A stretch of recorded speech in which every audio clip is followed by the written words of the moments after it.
All right. So, thank you all for joining me this evening, learning all about gut health.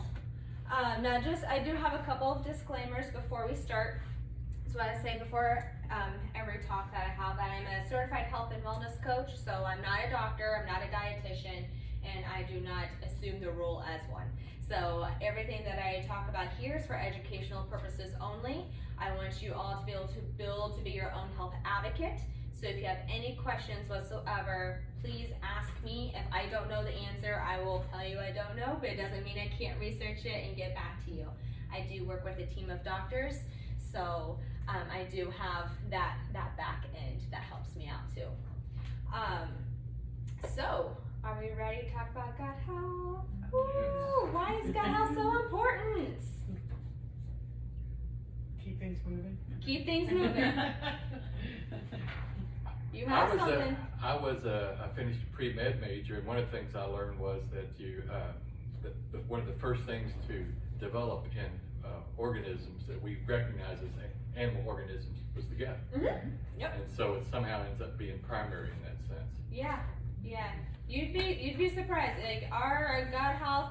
So I was listening to a podcast with the doctor, and I didn't realize that the gut microbiome. So you get the microbiomes, all the organisms, the bacteria, the whole shebang actually weighs about 3 pounds, the same size as our brains, right? Like it is literally like the brain obviously is our circuit points, but the gut is secondary. Yeah, and they communicate regularly with each other. Yeah, so it's very important. That's why gut health is very important for regulating the entire body. So, poor gut health at the root of disease. Now that's a pretty bold statement. Now I'll also let you know that I do follow more of the functional and holistic side of medicine. So sometimes me and standard of care kind of butt heads, but that's okay. That's okay. So, you know the saying, we are what we eat, right? Is that true? No. No. We are what we absorb. That's right. That's right. We can eat everything, even all the good things. But if our gut is out of whack and we're not properly absorbing, then we're not getting our minerals and nutrients and everything. So we are what we absorb. So starting with that, now the gut, we're just gonna touch the surface, okay? Because there are so many avenues we can take, okay? The gut can be very complex. So starting, where does digestion start? Anyone know? Exactly, yep, in the mouth. So digestion enzyme amylase, that is produced from our saliva glands. So we are central eaters. So if we see, you know, a nice juicy steak, or we hear that steak sizzling, that's why restaurants, they plate their food the way they do to make it appealing and appetizing, and we actually start that salivation. That's the start of the digestion process right there. Yeah, so with it being important at the start of our digestion, we gotta make sure we chew our food, right? Right. So I think I asked this last time, how many chews should you do per bite? Like 32?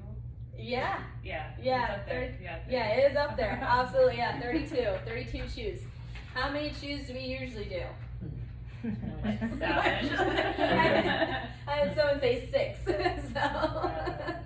So this is the start of digestion. So we really gotta make sure our chew our food here. We actually want it to be a moist lump, kind of like think of baby food. I know it sounds disgusting to swallow like that. However, if we don't, we can actually wreak havoc on our gut and have other ailments on down the road with that. It also does, when we chew our food very thoroughly, helps make sure that we do absorb, okay? So this is the first process.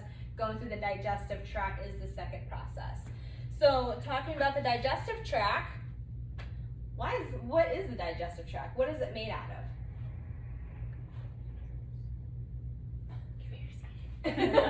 Y'all bring our glasses. I give you all the answers.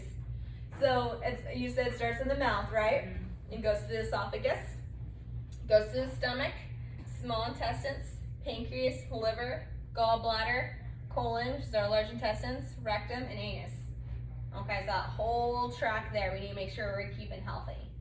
Okay, so why is it so important? I mean, that's a lot of we got organs, okay, in a big process. But what does the digestive tract actually do for us?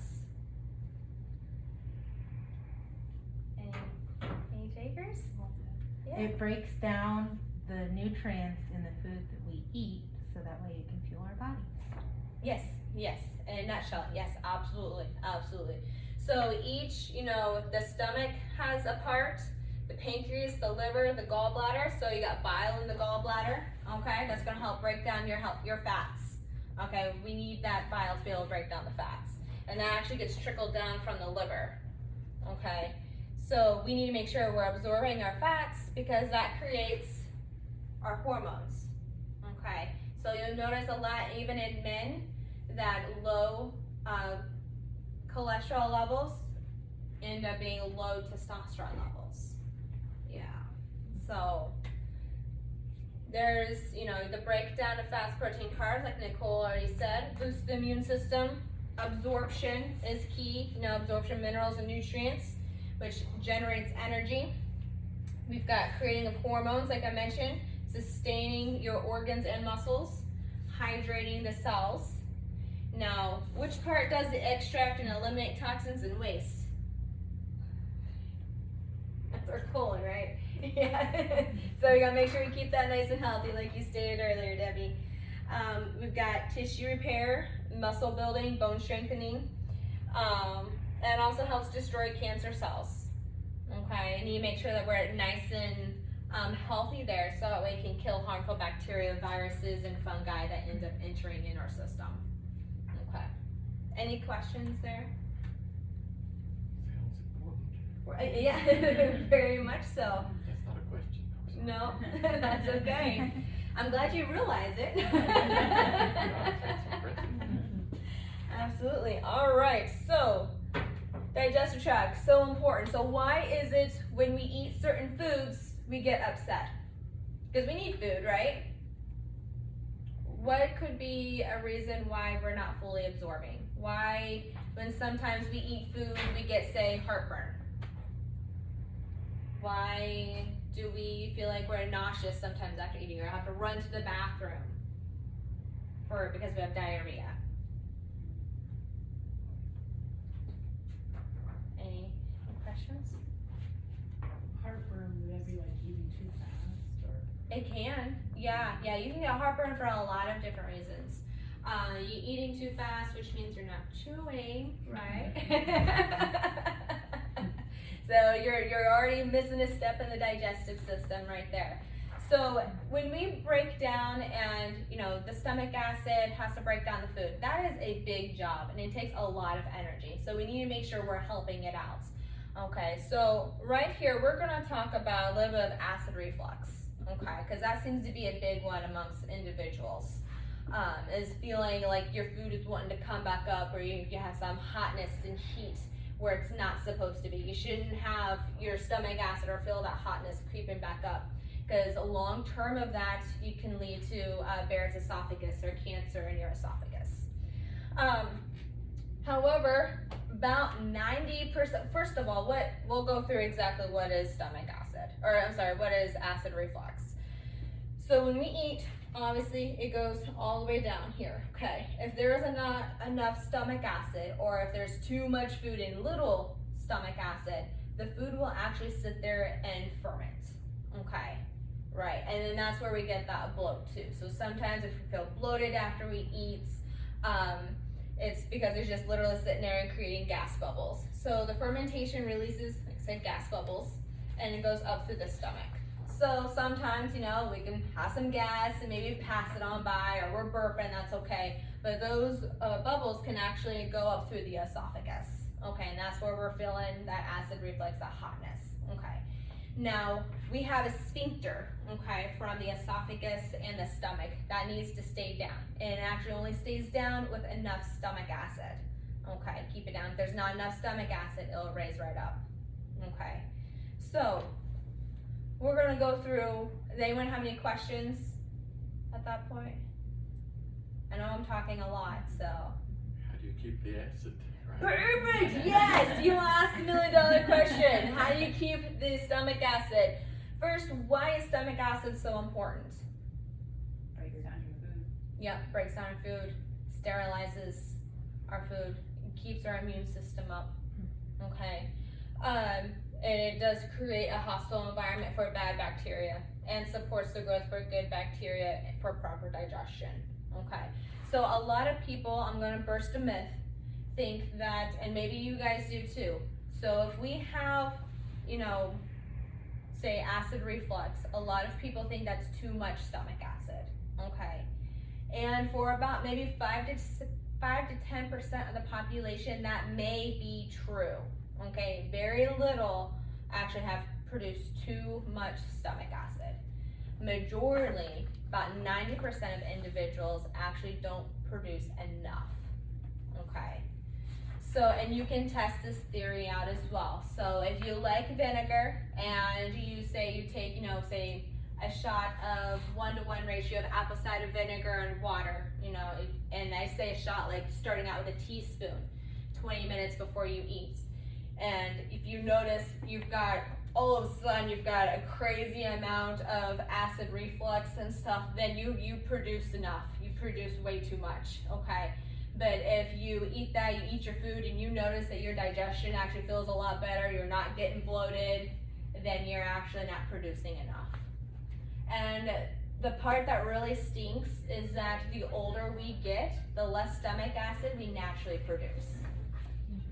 So we gotta make sure that we are creating, you know, stomach acid either through, like we can do a supplement, but I'd rather you try and get it from your food as much as possible. So things that are vinegary, fermented, they're gonna help, especially apple cider vinegar with the mother, with the probiotic in there, helps stimulate the cells in the stomach lining to actually produce more stomach acid. So you're recommending that you take that before eating? I suggest it to a lot of my clients to try it out if they are suffering from acid reflux and such. You just, you know, it only takes one time and you'll know, know whether you, you know, produce too much or don't have enough. So I say 20 minutes before a meal, because that way you can start activating the stomach juices. So when you eat, you're able to break down a lot easier. Yeah. Any questions so far? No? Okay. So if we need stomach acid, okay, we're getting heartburn, we need stomach acid. What are these? They're called PPIs. What is omeprazole and Nexium for? They're protein pump inhibitors. We see them all the time. We go to the doctor, we say, you know, for some of them, you know, we say we have heartburn and they give you a prescription. What are they actually doing? To reduce the stomach acid that you have. Yep, exactly. So protein pump inhibitors, they are made to reduce the stomach acid, and they can actually reduce the stomach acid up to 99%. 99%. Now, why is that a good thing? There is a reason why that medication exists. If Anyone you know? have too much. Huh? To actually heal. Yeah. If you can be producing too much, and that'll be like another kind of therapy. But a lot, what it's actually designed for is so that way you can actually heal the gut from ulcers. It's also paired with, like, if you're taking a protocol regimen for the bacteria H. pylori in your stomach. So that's what it's actually intended to use this for. And I say this because acid blockers are really popular, and from coaching, I've coached really a lot of clients, I'm noticing the long-term uses of it, and I'm seeing the long-term effects from it. So it is there for a reason. I want you to be able to use it for a reason. I'm not against medication by any means, but I want to make sure that you are aware. So acid blockers are damaging to your overall health, as I stated before. Now the over-the-counter PPI, so your over-the-counter like omeprazoles, okay, are only intended for a 14-day course of treatment and can be used up to 3 times per year per FDA, and that's even stated on the box. If you go to omeprazole.com, Nexium.com, it'll actually say that in the disclaimer. But don't some people take it long term? I've had people take every day for 5 years. Wow. My husband Yeah. takes it every day. Huh? My husband takes it every day. Yeah. Are you gonna get on? So you're taking us over there. Yes, And yes. that's the one that you're not supposed to take, but 2 weeks, that's the one that says on Yep. the label you're not, but yet it's, But people take it, yeah. And he's had doctors tell him to. Yep, they will. You know, I hate to say this, but when it comes, that's why I decided to become a health coach rather than a nurse practitioner, because that was the 2 avenues. That was because I wanted to take more of a functional, let food be thy medicine, and try to work around medication if need, because every medication has a side effect. Whether we need it or not, it does. So if we're able to take different foods, which I'll talk to you about here a little bit later, to help prevent heartburn, then I'd rather you be able to go that approach. Yeah, there's some people that they have to take it for whatever, you know, clinical reason they have, and that is okay. But I'm talking about the people who take it because they don't know that they could heal themselves through other measures, and at least try that route and then go forward from there. Now there are long-term uses of acid blockers. Okay, and I only just mentioned a couple over here, but there's actually a whole page of them. So if, just asking here, if the PPIs are reducing your stomach acid by 99%, what do you think could be happening to your overall health? Yes. Stopping digestion. That's right, yeah, you're not absorbing your mineral and nutrients. Yeah, your minerals and vitamins, which is actually one of the biggest side effects is actually malabsorption. And a lot of it's your key minerals like your calcium and your magnesium. Okay, so if we are not absorbing calcium, what's gonna happen to our bones? They weaken. Yep, you have a higher risk of osteoporosis and breaking bones when you're on long-term use of acid blockers. Yeah, because your body still needs it, so it's gonna draw it from somewhere. If you're not able to get it in through food, it actually will take it from your bones. Yeah, exactly. So another one is infections. You actually increase your risk of infections because stomach acid, again, helps kill off different, bacteria and parasites. We can wash our food all day long, okay? And there's still gonna be bacteria on it, especially in like blackberries. And there's little parasites in there. And it's okay for us as long as our stomach acid can kill them, right? Yeah. So just adding to that, I've actually had people after they eat, even though they've eaten a normal, say quote unquote like normal meal, whether chicken, broccoli, whatever that may be, and then the next morning be sick. Okay, and they're either nauseous, they're throwing up, or they're having diarrhea, and this is their daily life. So it's because of their gut health and not producing enough stomach acid, they're actually low-key giving themselves food poisoning and not even knowing it. Yeah, so I just don't want this to be your normal because it's not normal. All right, any questions? so you did say, this is a question, not a comment now. Mhm. You did say that obviously having too much acid's a problem, Yes, it is. but as bad a problem as having, it's just as bad to have too little. Exactly, yeah. So some kind of in the middle thing is what we're looking at. Absolutely, and that is, overall health is literally right in the middle. It's the same thing for water, we need water, right? However, we can overwater ourselves and actually die from over drinking water. You miss the balance between your electrolytes and water. Yeah.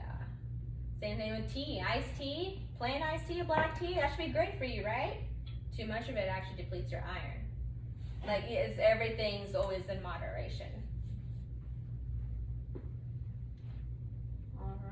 we're gonna move on. If you have no more questions, perfect. So, y'all have the answers for this. What are signs of poor gut health? How do I even know I might have some poor gut health? I may not have, the bloat and, the gas and everything. What if I have other ailments that are going on?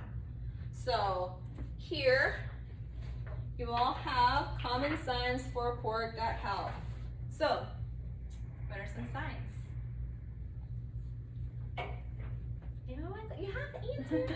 Food sensitivity. There you go. Food sensitivities.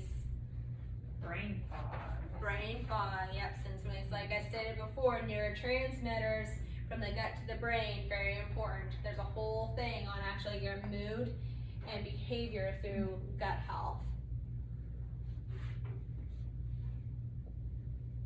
Anything else? Migraines are a big one. Migraines, yep. So when we talk about poor gut health, it is inflammation. So when we have inflammation in the body, that's going to obviously report back to our brain. And we may feel perfectly fine, but just have migraines. I know at one point I thought I felt fine except for migraines. You don't realize how bad you feel until you feel better. So, anything on there that might surprise you? Heart disease. So the gut health and everything helps stabilizes a lot of, your blood pressure and your blood sugar too. So there's some people that I will work with their blood pressure. They're doing supplements to help relax the vessels. They're eating well. Their blood pressure should be coming down. We're doing stress management, but it's their gut. Because we've already worked on kidneys too, because kidneys help regulate blood pressure. We'll just go right down the checklist. Although, normally I do start with gut first. We will get some immediate results, yes, but you're still working on the gut health. Yeah, anything else that pops up? Seasonal allergies. Yes. That's a big one. Yes, it is a big one. And you know what? It is very true. So you gotta think about your detoxification organs. So what was part of the digestive tract? The liver. If the liver is bogged down, you're more apt for allergies. Yeah, and also think about, dairy. I've had people who they love milk and they'll drink like a half gallon within a day or two. And they're kind of mucusy. And unfortunately, milk will do that to you. Cut down milk. You help with the mucus if you're one of those that love milk, but also making sure you can detoxify your liver, and you'll notice that your allergies will get better. So milk toxifies liver? Huh? Milk toxifies? Yeah, milk can just make you just mucusy more I than see. anything else. Yeah. Is this the time to ask about milk? I know that nobody agrees about anything in your field completely, but Yeah. I do hear a lot of people more and more that say, well, dairy is a question for some of us. Yep. And we weren't raised with cows from mothers, things like that. Is that a part of? Yeah, we can Oh, definitely. Yeah, it's all Is that for about later or for now? No, we can do this right now. So that comes, it's right underneath, food sensitivities, right? So some of us have food sensitivities, and dairy is definitely one of them. It's one of the most common ones. Is it that you feel like you might have? So I don't have a problem with dairy, okay? I think the best, and I don't mean because I don't have an issue gut-wise with dairy, but it does have health benefits to it. But I do state for people, if you can get grass-fed, any kind of animal products, that's gonna be your best bet.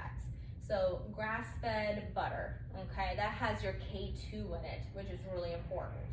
Your K2 helps with your vitamin D to be put into your bones. Okay, so that way you don't calcify in your arteries. So that's my put on dairy. Now, if you notice that if you're eating dairy and obviously digestion-wise is not working well with you, then definitely eliminate it from your diet. That is okay. And then we can work around, we'll see, making sure that you're getting all your minerals and vitamins and nutrients from other sources. Does that answer your question? Yeah. Yep, okay. Because I do hear the phrase lactose intolerance, Mm-hmm. and I think people tell me it runs in families some. That's one of those things, and I think it runs in my family. Yeah. Some people they'll notice, there's that it's that that lactose protein that the body can't handle. Mine is gluten. I found out 10 years ago. And now keeping my gut healthy and everything, I can eat a bite of my husband's sandwich and not go in a full blown like feeling awful. Now if I ate the whole sandwich, I might be upset for a couple of days, but it's better than the few weeks that I had previously. So yeah, and I learned that the hard way. Yeah, so gluten, dairy, even corn are going to be your top allergens. Top couple allergens there. All right. Any questions on common signs of poor gut health? No? Okay. Yeah, so I gave us his handout here, so if you are ever experiencing, any of these symptoms and nothing else is making sense, then definitely take a look at your guts. Okay, so we're talking about guts, we're talking about signs of poor gut health. What do we do to rectify it? Right? So what foods lower inflammation in the gut? Okay, and it's not in a box or package, that's the hint. Whole foods, natural. And what do those look like? What are those? Fruits and veggies, yes. What else? Grains, whole grains, good grains, your barley, your rye, your quinoa, couscous. Yes, all couscous is not gluten free, sadly, but buckwheat is. Yes. So what are other things? So omega-3 fatty acids, comes in your fish. Bone broth. Yeah. Bone broth, yes. So what is bone broth? How does bone broth work for your gut health? I was saving this for last, but we'll start right here now. Yeah, I can't remember what exactly it is that's in it, but I know how to look to know whether or not it's true bone broth. Yeah, how do you make sure it's true bone broth? Check your ingredients. That's They'll right. say it's like, it'll market it as bone broth on the package, and then if you look at the ingredients, it'll say like, like chicken stock or something as an example. It'll say stock or broth instead of like bone broth. Right, yeah, and that's not true bone. You want the first ingredient to be bone broth. So with bone broth, it's the L-glutamine that we're looking for. It has a lot in there. It's got cartilage, there's a whole list of minerals and vitamins, but the L-glutamine is key for helping to heal the gut lining. Yeah, so I keep bone broth actually with me. Swanson makes a nice sippable bone broth, and you can have like rosemary, ginger, turmeric, and I'll sip on a few of those a week. So not in the same day, but throughout the days. And L-glutamine is like the letter L dash? Exactly, yep, yeah. So you'll see a lot of different protocols. I believe it's Dr. Axe and maybe even Dr. Jockers. They have a whole L-glutamine protocol to help heal your gut lining. And that's mainly for if you hear the term leaky gut syndrome, which we're gonna save that whole topic for later. How about, is Ezekiel bread really a good one as far as the whole grain? Because I keep hearing that, but I wonder if you believe it. Right, I do. I like Ezekiel bread. So the thing with Ezekiel bread is that it has sprouts too. And I think with a lot of breads, you gotta read the ingredients. Anything that is enriched, whether it's wheat or white, it's overly processed. They literally stripped everything out of it, and then they added in the nutrients, because you'll see added in the niacin, all the B vitamins. So with Ezekiel bread, you have, I believe there's different ones too, but you have the rye, you have the barley, you have the actual whole grains, and they add sprouts.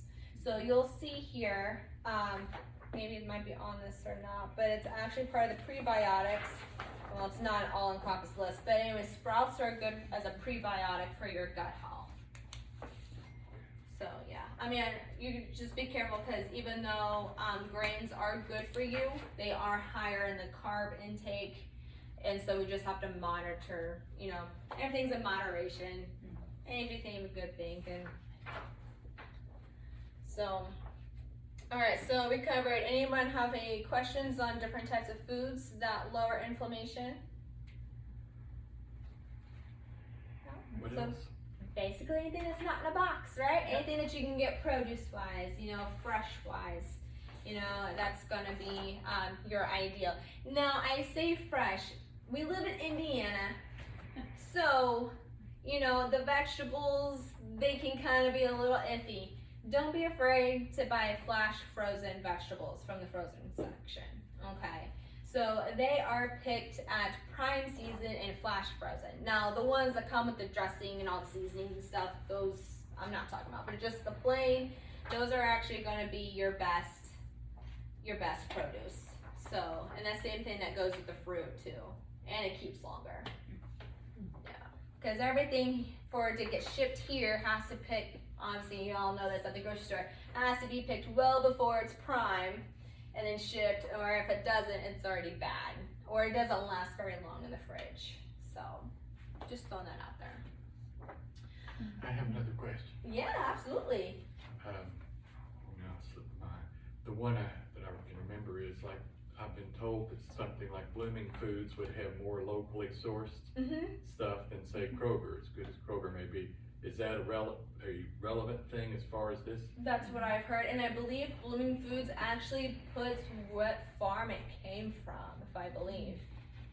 I used to go to Blooming Foods all the time, but it's no longer in my route to where I go, Yeah. so unfortunately I haven't been there in a couple of months, but they used to actually tell you what farm source they came from.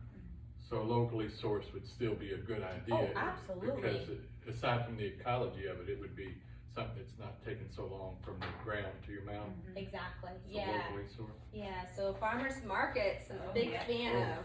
Okay. Yeah, so there's farmers markets, because there's several All of them over, now. yeah.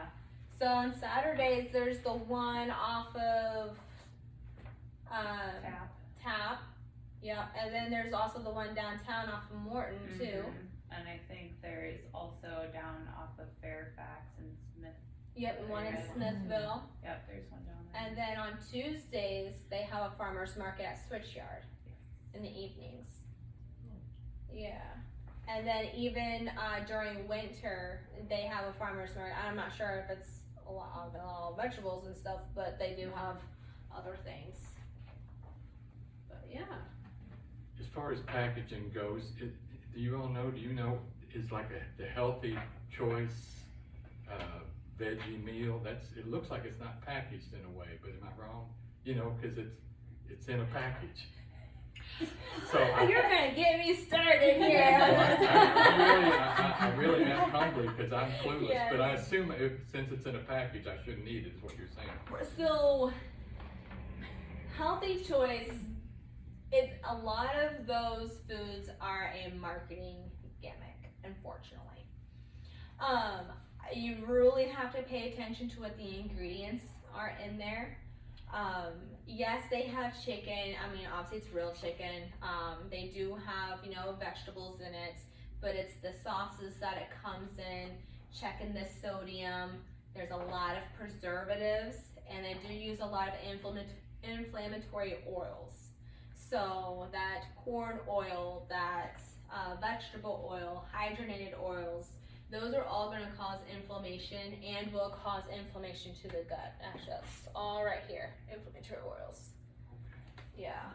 Now there is one that's called, it's a Power Bowl, and I am blanking on who makes it, but they actually use olive oil, and I think it's, and they use stevia. Like, it was actually decent. Actually, I got a couple of them to try them out. It wasn't enough food for me because I'm on this kick of eating everything. I've been training really hard, so I needed like 2 of them. But I got my Tough Mudder this weekend. So, but, and that's also another thing is that if it doesn't have enough protein, healthy fats, and carbohydrates your carbohydrates coming from like your vegetable sources, you're not going to feel full for very long. a lot of it you just have to definitely check the ingredients. But that actually segues perfectly into what foods cause inflammation in the gut. So, what are some other foods that cause inflammation in the gut? Huh? Sucralose. Sucralose, artificial sweeteners, right there. Which then the question begs, Molly, what can I sweeten my tea with? Stevia, or monk fruits, or dates. But definitely stevia if you're worried about diabetes. So stevia is plant-based. Obviously, I told you I was growing it in my garden. But it does not affect, from the studies that have been showed and from my own research, it doesn't seem to affect your blood glucose or your insulin. Now, that's the thing with the artificial sweeteners, is that the body doesn't recognize it, so it does cause inflammation throughout your vessels and can cause those migraines. Does not affect your glucose levels. However, I know it does affect your insulin number. Okay, just because I had someone test it, trying to figure out why their insulin level was so high, but their glucose was fine, everything else was fine, ate great. It was the sugar-free Red Bulls. Okay, so did away with them for 6 months, drank water, drank other things, insulin number came down. So, and that was the only variable. So, just throwing that out there. How about honey for sweetener as opposed to stevia? Yeah, I don't have a problem with honey. Again, just make sure if it does absorb more slowly than regular sugar in the body. Just if you have it, you know, for people who are diabetic, just be careful. Yeah. All right. And so I think we actually went through, so processed foods, excess carbs causes inflammation, artificial sweetener, and excess carbs, we're looking more like bread, pasta, those sources that may not be, you know, really nutrient dense for you. Okay, so what are other things that cause inflammation in gut that are not food related? Stress. Whoa, stress. Absolutely. You can actually cause yourself to have an ulcer from the stress. Yes. So, do we all have stress management? Because I think that's going to be another topic one of these days. Right? I have some people, like, again, you know, doing everything right, but managing their stress is hard for them to do, and it will. I know for a fact, because it wreaked havoc on my gut of not being able to keep the stress down. So that cortisol, okay, just so you know, if it's raised all the time, it starts killing off certain white blood cells that actually help you fight against cancer. So it will lower your immune system, okay, not just play havoc on your gut, but also lower your immune system. And it slows your digestion. And it slows your digestion.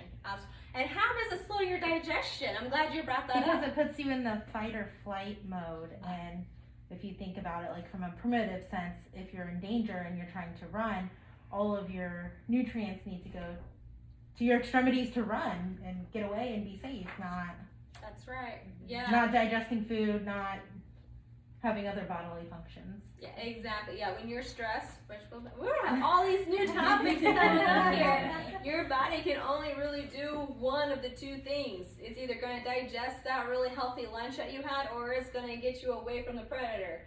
And whether it's work stress or run from a lion, your body cannot tell the difference. It is all the same. So even though you ate healthy, it's just going to sit there, because actually stress will slow down the process of not just your digestive system, but also your hormone reproduction and literally everything else but what you vitally need to get away. Yeah, good. I'm so happy you brought that up, Nicole. All right, so what's another one? If you can read my tiny handwriting. Medication. So there are other medications. So does anyone know of any medications that can wreck your gut health? I had a gum infection and I took antibiotics, and I was reminded that that is definitely something that messed with your gut. Oh, Yeah. That's exhibit A, I think, for me. Oh, absolutely. So antibiotics does the job perfectly. It kills bacteria. It kills all the bacteria, the bad and the good. So, and you need that good, not good. If you're thinking about like a round table of decision making, you need that round table to be full of nothing but good, healthy bacteria. If a couple of those get killed off, okay, you're going to have invaders. That's one way to look at it. And those invaders may be bad bacteria, and they're going to try and take out the whole table. Okay, think of medieval times. You know, that's really what's going on there. Other medications, we've already talked about the proton pump inhibitors, but some things that people don't realize is, this is for pre-diabetes, but metformin is another big one. So if you have people or know people who are on it and they complain of gut issues, and that's actually the most number one complaint there. Yeah, and there's other medications in there too. So, you know, if you do get a medication from your doctor, ask the pharmacist, you know, could this potentially wreak havoc on my guts, health? Can I take a probiotic after this? Everyone should probably be taking a probiotic, but you know, make sure that all the good things that you're doing for yourself. Don't let one round of antibiotics or one round of medication destroy everything you've worked for. Okay. And what'd you say about probiotics that you didn't say out loud? Actually, that's next. Okay. If it's not present, then what about the alcohol? Is 3 drinks instead of 2 drinks? Does that affect the gut health in your estimation? It depends on what you're drinking. So your alcohol, even if it's just on the rocks, you know, if you got whiskey on the rocks, there's like no carbs to that at all. So you think it wouldn't affect you, but the alcohol actually, the way it goes through the body does hinder absorption. And there's actually there's a few actually other. But if you're just doing what 2-3 times a week, or are we talking about a day? 2 drinks every other day, at least. How do you feel? How's your gut feel? I think it's worse after I drink. Yeah, you might need to take a break from it. It's okay, I did it this week. You took a break or didn't? I took a break. It can be done. It can be done. Yes. Is your gut health better? It is. My overall is all better this week. Oh, there you go. But I Yeah. love my wine, so I'm going back to it. Yeah, it's gotta compromise, you know, with yourself. It's, you know, a lot of times what I do is I put myself through a question sequence. I was like, I want that. How is that gonna react to me? What do I gotta do later? You know, can I afford to feel kind of off for the next few hours or next day? And then if I answer, okay, I'm okay with those consequences, then I do it. If I'm not, I'm like, save it for later. But what foods promote good bacteria? Because we already talked about what foods cause inflammation. So let's talk about, there's 5 simple tips for good gut health. What are they?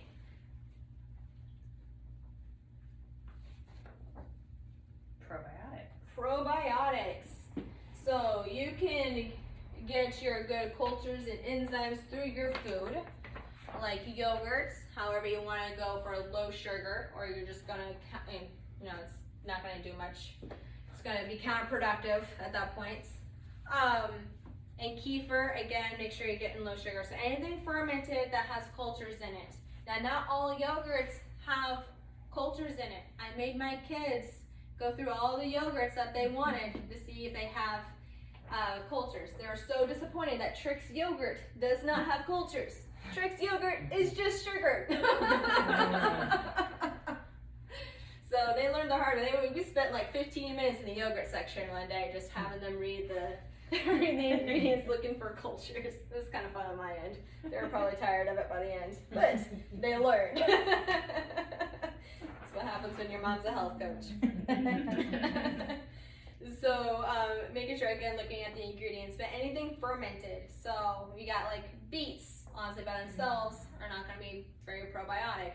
You ferment them in yogurt and a vinegar, you know, produces the lactic acid, then you're gonna, that's a good fermentation and good for your gut health. It produces its own own strain of good, healthy bacteria. You mean like pickled beets? Is that what Yeah, you're talking about? pickled beets, yeah, Anything pickled. anything pickled, anything with vinegar in it, will help. If you're not, having too much, stomach acid type thing, but yes, no, even, so there's cheese that has good cultures in it, so some of the cottage cheese out there, kombucha, so fermented black tea, kimchi, miso, there's soups out there. Those are all good, healthy probiotics. You can even take, Oh, sorry, I just had a question. So what is apple cider vinegar with mother compared to like apple cider vinegar that you see? It's like got pulp almost. It would be. Oh. Yeah. That's what it reminds me of. Like. Yeah, pulp, it's what cloudy. Yeah. So that cloudiness is actually the probiotic. Oh, And it okay. sinks, so then you gotta shake it up. Yep. So Oh. Bragg's is a really good brand. Mhm. Now you can get just plain apple cider vinegar without the mother. A lot of people use that for cooking because it's less expensive. So a lot of people do that to help break down the meat to make it tender. But if you're using it for gut health purposes, you definitely want the mother. Okay. Yeah. Okay. So you got probiotics. Those are the live microorganisms, the beneficial bacteria that we want a good, and then we want a variety too. We don't want the same 6 strains.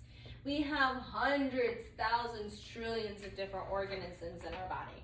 So if you do take a probiotic, make sure that once you're done with that bottle, you're switching to a different brand that has different strains.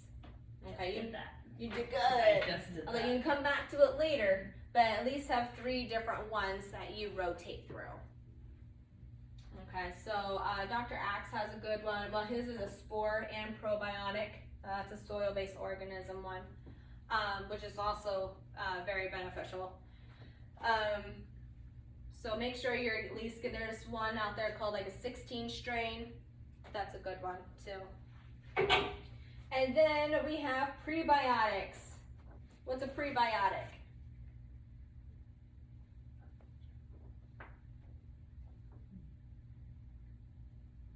You wanna know? I gave you the answer. So the dietary fiber that feed the friendly bacteria in your gut. Like, I gotta read the fine print. Where is it? No, it's right there. No, it's not. Yeah. So it's not all encompassed list here, but a lot of your fibrous vegetables, okay, your asparagus, your onions, your garlic, they're all. I mean, the fiber from the tomatoes has a prebiotic, so making sure you're getting a good variety. Seaweed. Everything on that list under prebiotics is likely to be quite good for you. Yeah. Probably you can't overdo on most of them, right? Well, socially you can overdo on garlic and onions, yeah. Yes, you can. You can start smelling like garlic. My husband once told me to cut out the garlic for a while. It was seeping through my pores. It does do that, doesn't It it? does do that, yeah. Okay, so I take back my statement. You can't overdo it. But also, when it goes through here, the gut health steps, probiotics, making sure you're having a variety. Don't just eat the same things over and over. The prebiotics, the fiber-rich foods, and then of course you got your portion sizes. So just because it's good for you doesn't mean don't overindulge. Because when we get too much, like we said before, if we overeat, you're gonna end up with maybe some acid reflux or some bloat or fermentation in the stomach. All right. That's the end of my spiel. I was trying to keep it around the 40-45 minute range. Okay. So, You did pretty good. all right. Yeah. Any questions?